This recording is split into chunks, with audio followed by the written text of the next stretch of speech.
romaneio. A tela de emissão de romaneio. Então, vamos gerar um romaneio para o cliente número 5. Ok?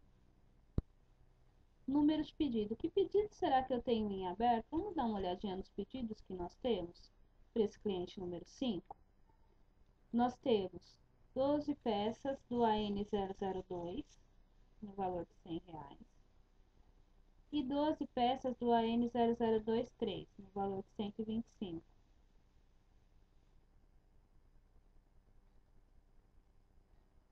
E também, num outro pedido, que é o número 21, nós temos 30 peças do AN0023. Então, nós temos 30 do AN0023 no pedido 21. E 12 do AN0023 novamente no pedido 25. Por que eu estou fazendo isso? Porque no romaneio isso será unido. Vamos ver? Pedido número 21, AN0023. Pedido número 25. Ao invés de me mostrar 30 e 12 em duas linhas separadas, ele já somou as quantidades. Fica mais fácil de visualizar assim. Portanto, eu tenho um total de 54 peças, num valor de 6.450.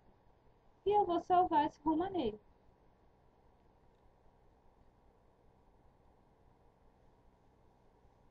A partir disso, já foi feita a baixa no estoque do item. Vamos verificar? A N002, eu não tenho mais nada aguardando disponibilidade. Tudo que estava... Desculpa. A N002, eu não tenho mais nada reservado. Tudo que estava reservado já saiu, porque já saiu do meu estoque, a partir do meu romaneio. Assim como a N0023, só tenho reservado dos demais pedidos. O que estava reservado para esse pedido já saiu.